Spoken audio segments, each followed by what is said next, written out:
വിശുദ്ധ യൗസേപ്പ് പിതാവിൻ്റെ വണക്കമാസം 5-ാം ദിവസം. നമ്മുടെ എല്ലാ നിയോഗങ്ങളെയും നമുക്ക് സമർപ്പിക്കാം.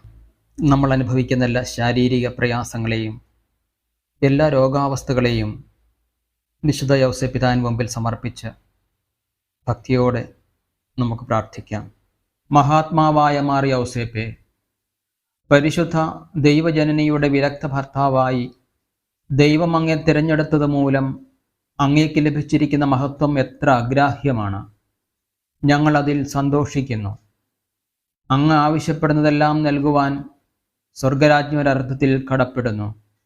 ആയതിനാൽ അങ്ങേ മക്കളായ ഞങ്ങൾക്ക് ആവശ്യമായ എല്ലാ അനുഗ്രഹങ്ങളും അവിടുത്തെ പ്രിയ പത്നിയായ പരിശുദ്ധ കന്യകയോട് അപേക്ഷിച്ച് ഞങ്ങൾക്ക് നൽകണമേ.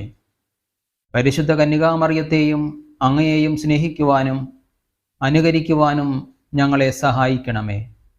നിങ്ങളുടെ സുഹൃത മാതൃക ഞങ്ങൾക്ക് വിശുദ്ധമായ ജീവിതം നയിക്കുന്നതിനുള്ള പ്രചോദനമാകട്ടെ. സ്വർഗസ്ഥനായ ഞങ്ങളുടെ പിതാവേ, അങ്ങയുടെ നാമം പൂജിതമാകണമേ. അങ്ങയുടെ രാജ്യം വരണമേ. അങ്ങയുടെ തിരുമനസ് സ്വർഗത്തിലെ പോലെ ഭൂമിയിലുമാകണമേ. അന്നു വേണ്ട ആഹാരം ഇന്ന് ഞങ്ങൾക്ക് തരണമേ.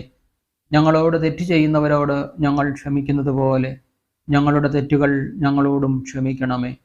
ഞങ്ങളെ പ്രലോഭനത്തിൽ ഉൾപ്പെടുത്തരുതേ. തിന്മയിൽ നിന്ന് ഞങ്ങളെ രക്ഷിച്ചുകൊള്ളണമേ. ആമേൻ. നന്മ നിറഞ്ഞ മറിയമേ സ്വസ്തി, കർത്താവ് അങ്ങയോടുകൂടെ സ്ത്രീകളിൽ അങ്ങ് അനുഗ്രഹിക്കപ്പെട്ടവളാകുന്നു. അങ്ങയുടെ ഉദരത്തിൻ ഫലമായി ഈശോ അനുഗ്രഹിക്കപ്പെട്ടവനാകുന്നു. പരിശുദ്ധ മറിയമേ, തമ്പുരാൻ്റെ അമ്മേ, പാപികളായ ഞങ്ങൾക്ക് വേണ്ടി ഇപ്പോഴും ഞങ്ങളുടെ മരണസമയത്തും തമ്പുരാനോട് അപേക്ഷിക്കണമേ. ആമേൻ. പിതാവിനും പുത്രനും പരിശുദ്ധാത്മാവിനും സ്തുതി, ആദിയിലെ പോലെ ഇപ്പോഴും എപ്പോഴും എന്നേക്കും. ആമേൻ. സുഹൃതജപം. തിരുക്കുടുംബത്തിൻ്റെ പാലകനായ മാർ യൗസേപ്പേ, ഞങ്ങളുടെ കുടുംബങ്ങളെ സദാ പരിപാലിക്കണമേ.